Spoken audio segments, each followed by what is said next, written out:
Are you a forward thinker? Then you need an HR and finance platform that thinks like you do.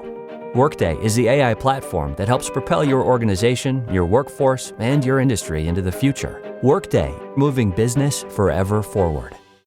This episode is brought to you by 20th Century Studios' upcoming comedy, Ella McKay. From Academy Award-winning writer-director James L. Brooks, Emma Mackey plays Ella McKay, an idealistic young woman who juggles family and work in a story about the people you love and how to survive them. Featuring an all-star cast including Jamie Lee Curtis, Jack Lowden, Kumail Nanjiani, Iowa Debris, Julie Kavner, with Albert Brooks and Woody Harrelson. Ella McKay, in theaters December 12.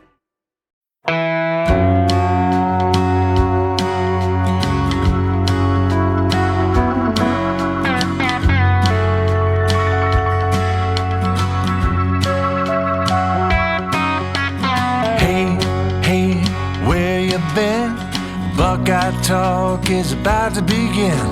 Hey, hey, hey, come on in.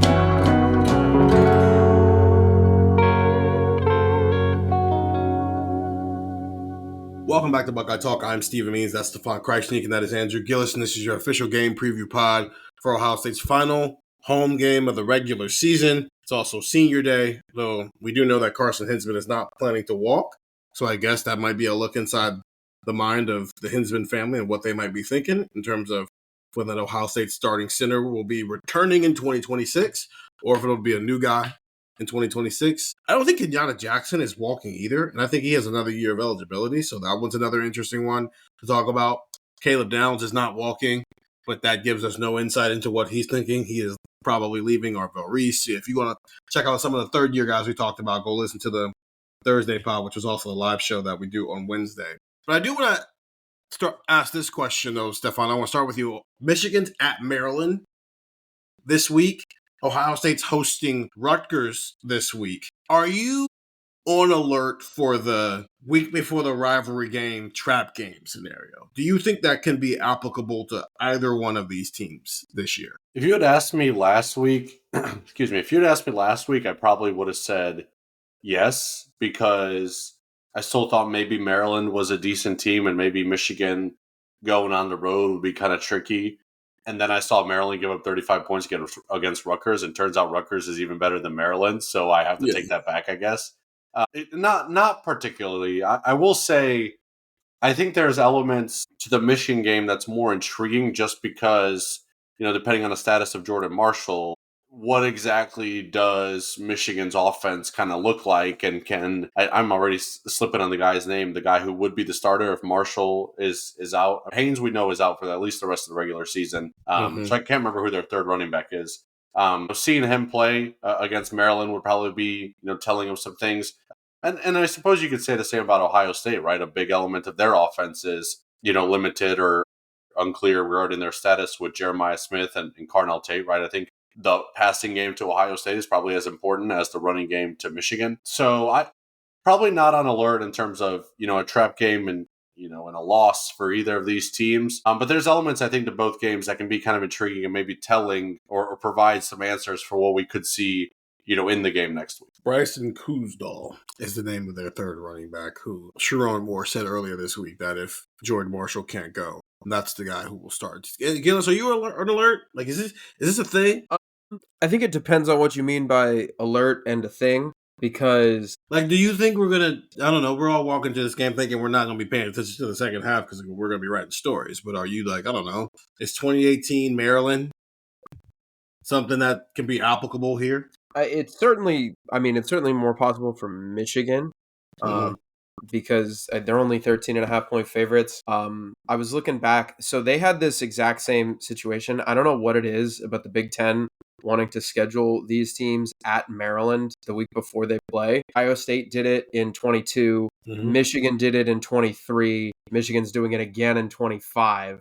But the week, if you remember back to that 2023 season, it was so weird with Michigan because there was all the Stallion stuff going down. But then they also didn't really play anybody until they played at Penn State. And then they played at Penn State, and that was the game where they decided we don't need to throw the ball in the second half. We can just run it and we'll win. And that's what they did. And that was a top 10 game. And they won that. And then they went to Maryland, and then they played Ohio State. So it's like it was kind of not only like a trap game, it was kind of a letdown game too. So I don't know if we're going to see that. I think Stefan's right. I think Maryland isn't good enough to do that. Ohio State, I mean, like trap game qualities are weird for this team because they just beat UCLA 48-10, and that game was 10-0 with 4 minutes left in the second half, and they were 34.5-point favorites, and that was where that line closed, and they're 32.5-point favorites. So it's like, are you asking me could the score be 14-0 with 10 minutes left in the third quarter? Sure, I think. like that would not stun me, especially if Ohio State's working in some new receivers on offense, like for the first time in a full-time role without JJ and Carnell. Maybe that to me is possible because of the way that they play. But I don't know if Ohio State is ever really going to be in danger. I think it might look dangerous, but it might not be dangerous, if that makes sense. So I don't think it's a thing. And history tells us it's not really a thing. I think what Ohio State went through in 2018 with Maryland, because its run defense sucked, and it came down to Maryland couldn't convert a 2-point conversion, has been the outlier in this situation, that 1-point loss. Since Day's been here, since 2017, here are the teams they've played before they played Michigan. Illinois at home in 2017, at Maryland in 2018, number 8 Penn State in 2019, which is insane that their last 2 games of the season were against Penn State and Michigan. At Michigan State in 2020, at home against number 7 Michigan State in 2021, so another top 10 opponent. At Maryland in 2022, home against Minnesota in 2023, home against number 5 Indiana in 2024. So 3 top 10 teams. And they've won each of those games outside of that Maryland game by at least 13 points, and their average is 26.1 is their scoring margin the week before Michigan. So in other words, they handle business. Michigan, on the other hand, has lost twice the week before Ohio State. In 2017, they lost the only ranked opponent they've played before Ohio State since Day's been in Columbus. They lost to Wisconsin at Wisconsin, who was ranked 5th in the country that year. They beat Indiana in 2018, won on the road against Indiana in 2019, played a bad Penn State team in 2020. Hey, Stefan, you remember that team because Michael Penix almost beat that team. They lost that game by 10 points. That's the only other loss. And then in 2020, their game actually before the Ohio State game would have been the following week against Maryland, but that got canceled because of COVID, so it really doesn't even matter. They go on the road against Maryland in 2021 and win that game by 41 points. In 2022, both of these teams were 11-0 headed into that game. Michigan had to sneak out of a game against Illinois at home by 2 points. Then they beat Maryland at Maryland in 2023. So like every other year they're playing at Maryland before Ohio State. I wonder why that is. And I wonder if that will continue now that the Big Ten has expanded. And then last season, they beat Northwestern 50-6 the week before Ohio State. So an average total of 19.2 scoring margin for Michigan. So both of these teams handle business. It's a thing that's a thing when it's a thing, if that makes sense. But most of the time, it's not a thing. So how does Rutgers beat Ohio State, Stefan? I'm totally joking. But like, how can they expose Ohio State? That's really, because if it's not a thing of, oh, you're looking ahead to Michigan, then what's the football thing that Rutgers might be able to poke some holes into Ohio State, especially if Carnell Tate and Jeremiah Smith don't play? Yeah, I mean, Rutgers is a team that can do some things offensively. I'm pulling up their numbers here. You know, passing offense, they rank 3rd in the Big Ten. Rushing offense are, let's see here, they're toward the bottom. They're in the middle of the pack. They're 11th in rushing.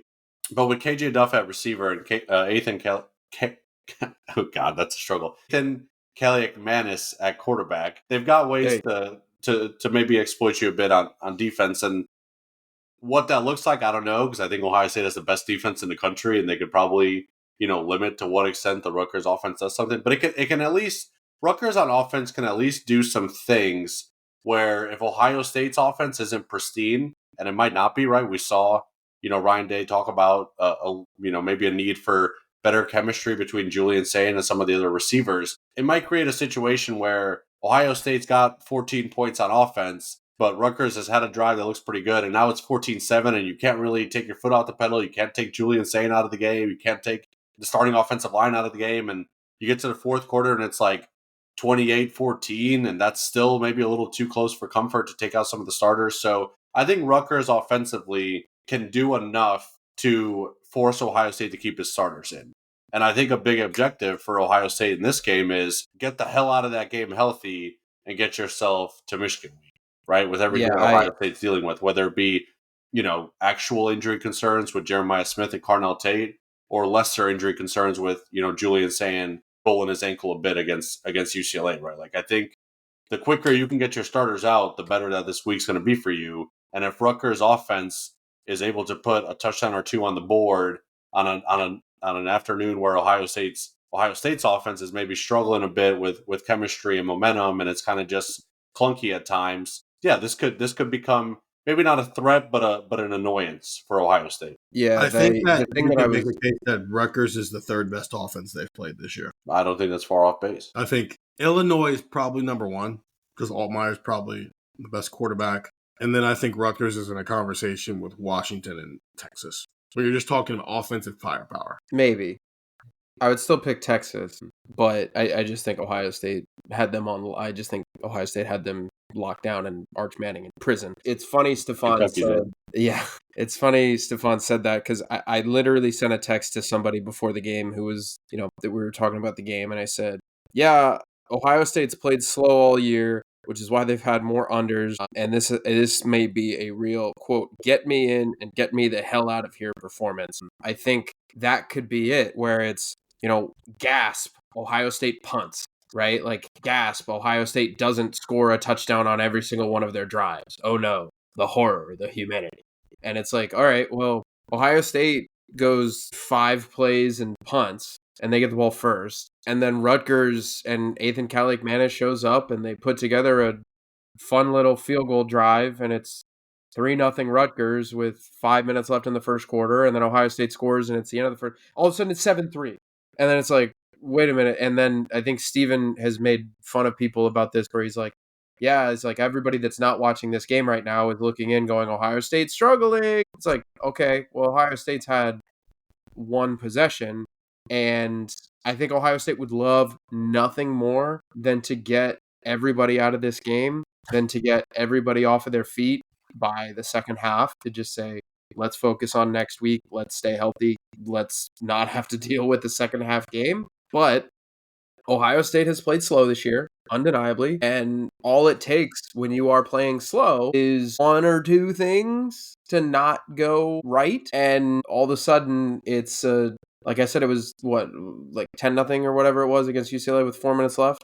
Like, all of a sudden, it's 10-3, and Ohio State's trying to make it, 17-3, or at least 13-3 going into half. And if it's a 2-touchdown game at halftime, even, you're not saying, all right, Julian, congrats, job well done, take a seat. If they have 4 drives in the first half and they score 17 points and they punted on one of them, all right, you're like, all right, they scored 2 touchdowns and they kicked a field goal, but it's a 2-touchdown game and it's not over. And Rutgers is certainly not pulling their starters. I don't know who Rutgers plays the final week of the year. I think Penn State, actually, now that I say that. But, like, yeah, that to me is it. Like, it's not inconceivable that it is the second half and Ohio State just goes, all right, Julian, take a couple more series. Let's end this thing.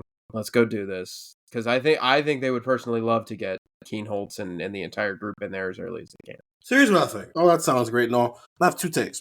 My first take is I think Ohio State's last 2 opponents before the schedule gets real, I think would do a great job of preparing Ohio State for the last 2 Big Ten opponents it could play this year. Because I think UCLA is very Michigan coded. Unfortunately, Nico didn't play, so maybe a lot of that game plan out the window. But 5-star quarterback who kind of has to maybe be the engine of the offense a little bit because he just doesn't have the horsepower with him. And Bryce Underwood might not have the horsepower with him because Justice Haynes is out for at least a regular season. We'll see what happens with Jordan Marshall. But Bryce is going to have to run, just the way that Nico was going to have to run had he played last week. I think Rutgers is built like Indiana. They're not as good as Indiana, but the style, right, where you've got a quarterback, 2 receivers, and a running back. Like KJ Duff for Rutgers is going to be a 1,000-yard receiver this year. Their running back, Antoine Raymond, who is their latest 5-star running back. The guy last year who's escaping me, he's like second all time in Rutgers rushing yards. He replaced him this year. He's got 1,000 yards. Ohio State has been avoiding running back this year because either running backs haven't been fully healthy when they've played them, like Darius Taylor, or they've been hurt. And then the ones that they have played have done absolutely nothing against Ohio State. So maybe Antoine Raymond will just be the latest, like, hey, this is a really good running back. He had 27 yards today. He's not all that of a threat. I think KJ Duff is a pretty quality receiver. Ian Strong's a pretty quality receiver. DT Sheffield's a pretty quality receiver. Like, quite frankly, Rutgers is probably going to walk into this game on Saturday with the more productive wide receiving corp starters, simply because I think we'd be very, very shocked if Carnell Tate played, and I think we'd be decently shocked if Jeremiah Smith played. So, like, I don't know, these three are more proven at this point than Bryson Rogers, Brandon Ennis, Miley Graham, and Quincy Porter are. And that's not saying they're more talented. It's just they have more experience than what those guys do. And I think it'll be good for Davis and Igbinosin and Jermaine Matthews and Lorenzo Styles and even Devin Sanchez to they got to cover this week. When's the last time they had to cover, right? What's the last good receiver they played? Denzel Boston, Beatty, and that was a month and a half ago at this point. So it'll be just good from that point. I think they can keep Ohio State on their toes defensively and maybe show us some things about this defense. And that's not saying they're going to score a bunch of points. It's just more about if Rutgers can do this and move the ball this way or move the ball that way, I think Indiana can look at that film and go, okay, well, we actually have the horses on offense if everybody's healthy to actually exploit it a little bit more than Rutgers does. And then the other part of this is, what if Rutgers starts stealing possessions because they have some trick plays up their sleeve, right? You have a 3rd and 1 and they're running a fumble Ruski again, right, Andrew, like they did 2 years ago. They did it at midfield, yeah. Right, or it's special teams and Greg Schiano. I mean, the special teams has been better for Ohio State. In fact, it's almost become a weapon. I mean, they had a block punt and they had a kick return for a touchdown last week. I think we feel better about the special teams than we did when we came out of the second bye week into this last little part of the season. We were probably concerned about special teams. I don't think we're at a 10 out of 10, but I think we all are at ease about special teams being a problem. I think Rutgers can get us right back into red alert as special teams going to cost Ohio State a game. If Greg Schiano has spent 2 weeks because they're coming off of a bye, scheming up 5 different special teams plays to where Ohio State's defense should have been getting off the field, and now they're back out there because Ohio State couldn't execute special teams. Yeah, I think special teams is a big one here. I mean, we talked about it going into UCLA game, right? Because they had, pulled off some fakes and stuff like that too, and they didn't really try to do that against Ohio State, but Rutgers probably will. Rutgers has, Schiano's prone to do some stuff like that. So I think keep an eye on it. I think another thing that I'm kind of excited to watch in this game, is kind of the further development of guys like Bryson Rogers, Quincy Porter, Miley Graham, right? Quincy Porter did play against UCLA. I think that was the first time since the Wisconsin game, if I'm not mistaken, that he played. I think he missed the Penn State and Purdue games. So it was good to see him back out there. It wasn't a ton of snaps, but it was enough to, at least have him back out on the field. These guys will have some level of important roles with Ohio State next year, right? And I think, we talked about it on the live show. We expect Brandon Ennis to be back. Obviously, we expect Jeremiah Smith to be back next season. Only kind of one of these guys can emerge as a starter, but I think regardless, they're going to have important roles. And I think building chemistry with Julian Sayin is going to be important because that's the guy we expect to be this team's quarterback next season. So further development of Miley Graham, Bryson Rogers, I understand if you're a fan, number one thing is I want to know if Jeremiah and Carnell are healthy. And I would love if they both played, even if it was limited, because as a fan, that would give you some level of assurance that they are fine. They could have played 60 snaps against Rutgers if they needed to play 60 snaps against Rutgers. I don't think we're going to see that. I would imagine that they're both just sidelined. Maybe Jeremiah goes through warm-ups or something like that. We'll see. I don't expect them to play. But I think the silver lining is that this game is a perfect opportunity for those other receivers to get some more snaps. We saw them earn early snaps against Purdue. It wasn't always pretty, right? It looked a little bit better against UCLA. Bryson Rogers had his first career touchdown. This is another step in that. So I'm excited to kind of watch those 3 receivers, Quincy, Mylan, and Bryson, get some more reps. And then obviously seeing, a guy like Brandon Ennis be in a bigger role, seeing a guy like Max Clare be in a bigger role. On my outrageous predictions, I said Max Clare was going to have 2 touchdowns because I think that he is going to be, a top target for Julian Sayin in this game. So obviously injuries suck. You want to see the stars out there. But if there is a silver lining, is that you get to see some of these other guys get some action. And I think it's important for Ohio State to have guys like that, get significant reps and build more chemistry with Julian Sayin because they're probably going to play a good amount with Julian Sayin next year. And Ryan Day says it all the time. You can't replicate live reps. It does not matter how much they practice. It does matter, but how much they practice with Julian in the spring and in the off season and how much they work together. But the number one thing for them is going to be, hey, remember that back shoulder throw I made to Mylan Graham against Rutgers, that's a step toward it, right? Remember that crossing route that Brandon Innes ran, or the out route that Bryson Rogers had? Like, the timing, the chemistry, and stuff like that. It's hard to replicate in practice what you do in real games. And I think this is an important Saturday for those guys. Like, I expect if they don't play well, those younger receivers, that Ryan Day will be pretty critical of them when asked about them. And if they do play really well, I think he's going to be complimentary. Like, I think he is going to hold them to the standard that he holds starting receivers at Ohio State if those guys are starting.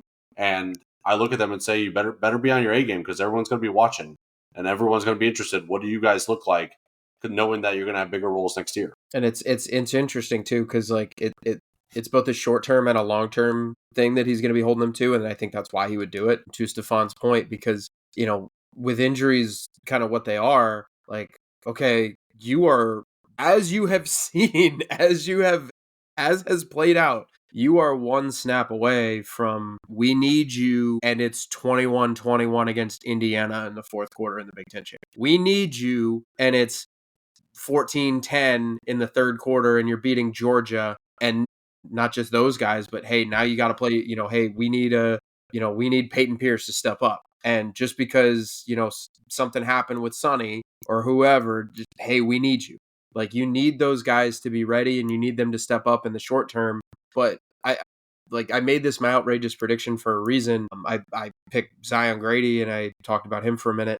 Like, this is kind of the last, I think, guaranteed moment for those guys. So, like, I think it does make sense to, one, to hold them to that high standard, but to, two, want to see what they can give you, because, this is the last guarantee. I said on our outrageous predictions, it was nuts that Ohio State blew out pretty much everybody in the college football playoff. Like, it's nuts that they were able to put backups in against Tennessee and Oregon. And it's nuts that they were, in cruise control for a while against Notre Dame, like for the middle 40 of that game. And that's not normal. Like, maybe it happens again, which doesn't make it normal, right? That a team would do that. And this is kind of the last game where I think you could point to, Riley Pettijohn's going to play a lot. And this is maybe the last game that you could point to and say, hey, this is a really big game to see what we've got with Jelani Thurman. This is kind of the last moment, because when you get to Michigan, Ohio State is not planning, I can guarantee it, on saying, well, if some guys, if we get out to a big lead, maybe we could get Keenholz some reps. No. That is a all gas, no brakes situation. That is not even in the realm of possibility of thought that could happen. That is a, we will deal with it when we get there. They are not focused on getting anybody but the starters reps and ready to go starting Sunday morning. So this is kind of it. And this is kind of the last chance for some of those guys to see some reps. So yeah, there is a level of intrigue about this game that maybe even for UCLA was not there about the rest of the roster sans the injury. You don't think Tuesday's press conference is going to start with, Ryan, how important is it to get some of the guys like Lincoln Keenholz some reps against Michigan this week? Do you know what do you think Ryan Day would say if Andrew Gillis, cleveland.com? Yeah, hey Ryan, big moment last week, obviously, to get Keenholz some reps in the second half. Are you going to look to do that again this Saturday? First off, the looks from the other media members in that room would be insane. Ryan would probably throw me out of the media room himself. Yeah. Like, I'm not here for the BS this week. I think he would scoff at you. I do think in the back of his head, he's probably like, yeah, I would love it if Lincoln Keenholz could play the second half against Michigan, because that means we beat the hell out of them. But I don't think, like you said, I don't think you necessarily prepare for that. You don't start looking ahead when you're playing Michigan. Yeah, you think someone's going to ask Ryan, hey, Ryan, bit of a trap game here, a struggling Michigan team with number 2 Indiana on the other side of this. How do you get your team to not look ahead? My God. Yeah, you have a top 10 team coming up next week. How do you avoid the letdown? It's playing game. You're the coaches. The medical staff just told you Cardell Tate and Jeremiah Smith are good to go. Nope. No. They have to play. Like you have to. For the sake of the game, you have to play. How many snaps? What's the snap count? 1. 20 probably. Yeah. Yeah. That's what I'm putting like it 2. at 2. That's 2 to 3 series. Yeah. That's where I'm at. I'm at 2 to 3 drives. I'm getting them out there, and I'm getting them loose and seeing how they feel and moving them around. And all right, hey, this is kind of your dress rehearsal. Like, tell me what hurts. Tell me what makes it hurt. Like, are you fine? Do you feel healthy? Like, are you okay? Like that is the thing that I would do. So yeah, I'm getting those guys out there. I'm getting them loose. I'm moving them around a little bit, and I'm seeing what I can do there. So I'm sending them out there looking like the kid from A Christmas Story, where they're so padded up they can't put their arms down. But outside of that, I think I'm making sure they're okay. And I think when I say 2 to 3 snap or 2 to 3 series to get you to 20 snaps, I don't even think it has to be consecutively. Like, it's probably not a bad idea. Put him out there for a drive, make him sit out the next drive, see how he's reacting to, being on the sideline for a second, right? Because we saw with Jeremiah, he was fine when it was full go. And then once he came out for a little bit, that's when it kind of seemed to stiffen up on him a little bit. So I don't think it's a bad idea either to go play 3 snaps, come back. Okay, you've been sitting here during this whole, this whole defensive drive and the start of this offensive drive. How are you feeling? You feel good? Okay, you can go out there and play 5 more, right? I would disperse it, over the span of the first half, and then at halftime, see how they react to it, and probably not bring them back out. That's a hypothetical. They're probably not playing on Saturday. No point. You can't beat Rutgers without Jeremiah Smith and Cardinal Tate, then you can't win a national championship with Cardinal Tate and Jeremiah Smith, because that says a lot about the rest of your roster in those situations. Okay. Anything else people want to bring up about Rutgers? Did you know that that's the birthplace of college football? Yes. I saw it on the signs in 2023. Are we there? Are we going there next year? No, I don't think so. I think that's a 27.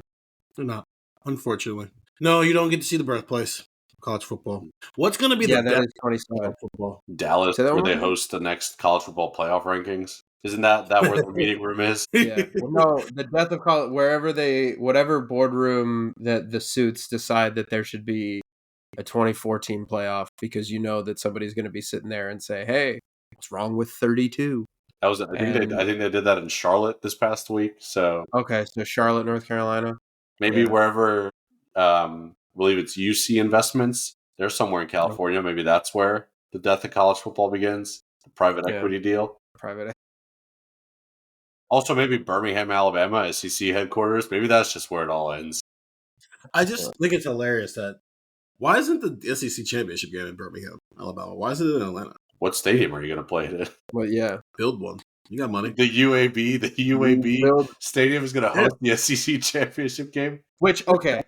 Allow me to say that you guys all saw the YouTube comment that kind of became viral, where it's like you wouldn't last a second in Ypsilanti with the Macoon, and it was like 43-42 and the goalposts are, I think every Big Ten fan should Big Ten fans probably know this too, but SEC maybe not. Like, I don't know if there's like the same level. I mean, maybe Stefan would know better of do a lot of people down there just like go to UAB and they're huge Bama fans, or do a lot of people go to Georgia Southern and they're huge Dogs fans? I don't know. I think people should spend more time at the lower levels of college football. That's all. I think you have people who went to OU who root for Ohio State. So oh yeah, oh my God, yeah. Now, granted, the Big Ten offices are in Chicago and they play the game in Indianapolis. But also, I mean, if Chicago ever builds a dome, if Chicago's building a dome, I think we're not far away probably from Chicago hosting a Big Ten championship game. I do think maybe it's just because Kirby was telling us last year it's not fair. Georgia has to play all their hard games on the road. Okay, we'll give you the SEC championship at home. How about that?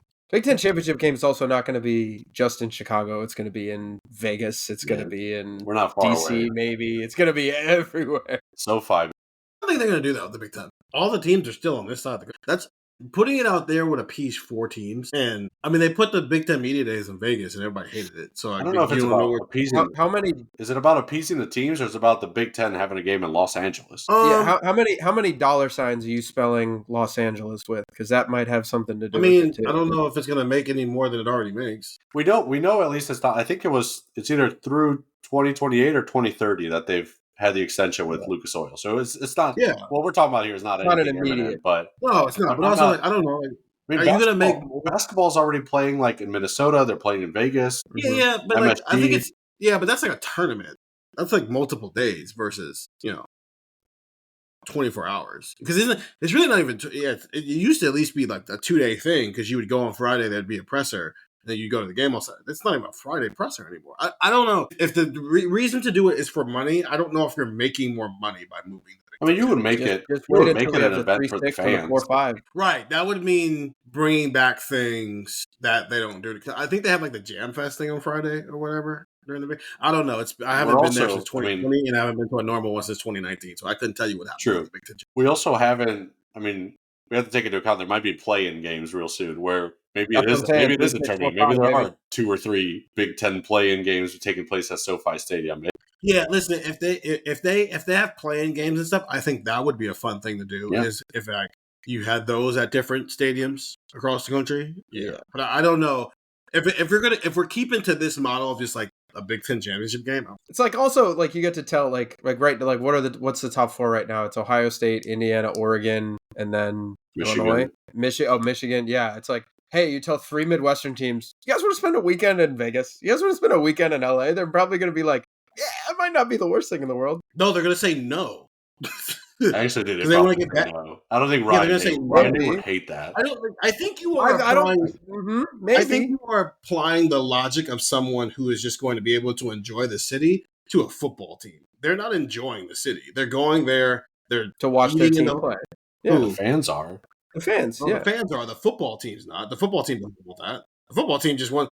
Ryan Day is going to make this operation next weekend, 2 weeks from now. If they get there, very simple. They're going to leave Friday night, wake up, eat, have some meetings, go to the stadium, play the game, go Get home. out of there. I'm sure there's definitely rules that don't allow it. Ohio State could leave Saturday morning for an 8 p.m. kickoff in Indianapolis and have plenty of time to accomplish everything it wants to accomplish. Yeah, like think about it, because Big Ten Media Days, I remember they weren't complaining about it, but it was a factual thing of when it was in Indy, they just used to fly to Indy that day and then go home after they were done with stuff. Now, because it's in Vegas, they got to spend an extra night in Vegas. So, yeah, sure, fans, of course, would love to do all these different things. But if we're talking from the Ohio State football perspective or any football team perspective, I want to do whatever makes this as normal as possible. I'm preparing Stephen Means for 2034 if this planet exists then, that it's going to be Ohio State in October plays at UCLA, and in December they're playing at SoFi in the Big Ten championship game, and then they're playing in the Rose Bowl on January 1st. So I'm planning you 2034. You're going to have 3 trips to Los Angeles. I'm sorry.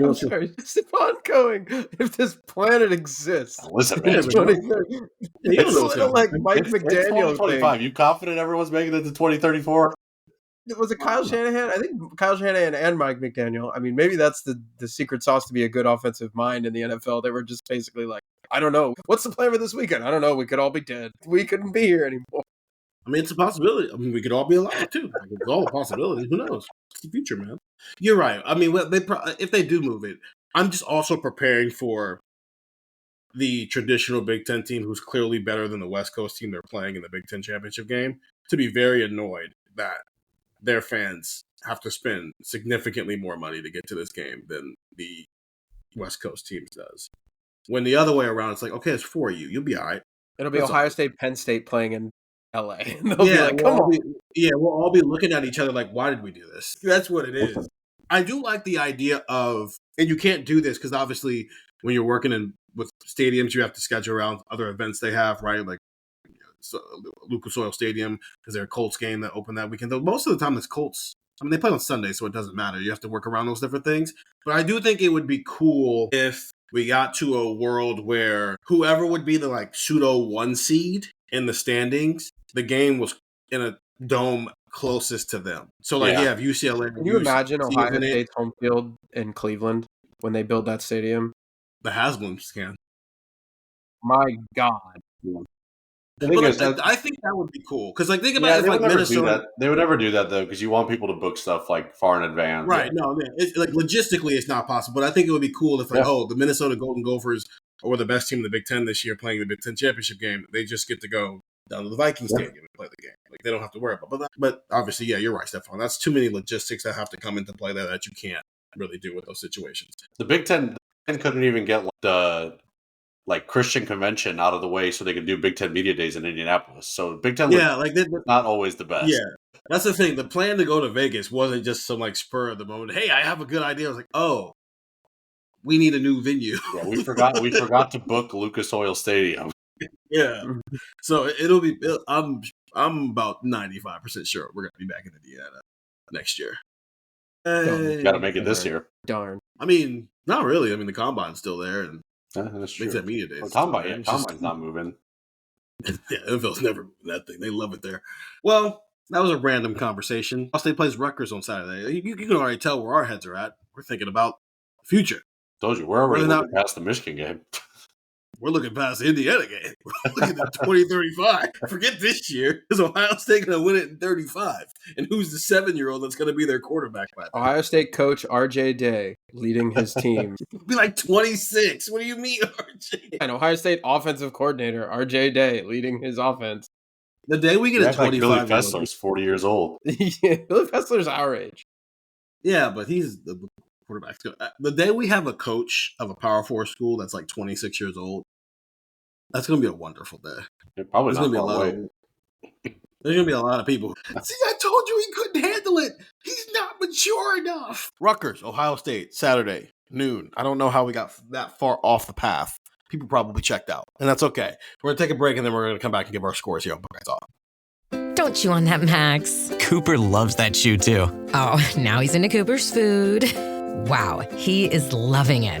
What do you feed Cooper? Blue Buffalo Life Protection Formula. He never leaves a crumb. I love it because it's made with high-quality protein, nutrient-rich fruits and veggies, and wholesome whole grains. Looks like we're switching to Blue. Blue Buffalo foods are made with the superior ingredients your dog needs to thrive. Can your dog food say that? Visit feedbluefood.com to learn more. Did my card go through? Oh no. Your small business depends on its internet, so switch to Verizon Business. And you can get LTE business internet starting at $39 a month when paired with select business mobile plans. That's unlimited data for unlimited business. There we go. Get the internet you need at the price you want. Verizon Business. Starting price for LTE business internet, 25 megabits per second unlimited data plan with select Verizon Business smartphone plan savings. Terms apply. If we knew more about our sleep, what would we do differently? Would we go to bed at a consistent time or take steps to reduce interruptions to our sleep? With the all-new Sleep Score, Apple Watch measures your bedtime consistency, interruptions, and sleep duration. Then, every morning it combines these factors into an easy-to-understand score from 1 to 100. So you'll know how to take the quality of your sleep from good to excellent. Introducing the new Sleep Score on Apple Watch. iPhone 11 or later required. Oh, Hilton stay, oh, Hilton stay. Your beds are soft and cozy. No lumpy couch, no stiff futon, no shower line at crack of dawn. Oh, Hilton stay, oh, Hilton stay. When you want holiday comfort you can count on, it matters where you stay. Enjoy comfortable rooms and friendly service when you stay with Hilton instead. Save up to 25% this season when you book with Hilton. Hilton for the stay. Terms apply. Ohio State is a 31.5-point favorite in its final home game of the 2025 regular season when they host Rutgers on Saturday at noon. I'm Steven, that's Stefan, and that's Andrew, and these are our game picks. Stefan, what's your score for Saturday? Yeah, well, I have Ohio State winning with relative ease. I have 45-10 as my final score. That would be Ohio State covering and just barely hitting the under there. I think Rutgers offensively has some has chances to maybe do some things that we haven't seen other teams do and maybe get into the end zone. That's always a plus that we don't often see when teams go against Ohio State's defense. But I think this is a big opportunity for Julian saying this running game and some of these younger receivers to really have an explosive afternoon. I think we're going to see Ohio State be kind of aggressive offensively, foot on the pedal and try to get, some touchdowns early, some big chunk explosive plays early, and get a big lead as early as possible and kind of get out of there. Have Julian Sayin sit out most of the second half, have this starting offensive line sit out most of the second half. So I think we'll see, pretty quickly the offense build a big lead for Ohio State. And the second half, maybe Lincoln Keenels, maybe even Tavian St. Clair lead a touchdown drive or two. So Julian probably accounts for, let's say 35 of these points, and the backups account for another 10. But I have Ohio State cruising, getting into Michigan week, as healthy as possible, as comfortable as possible with its result against Rutgers. 45-10, I have the Buckeyes winning with ease. The reason why I went is because that was literally going to be my score.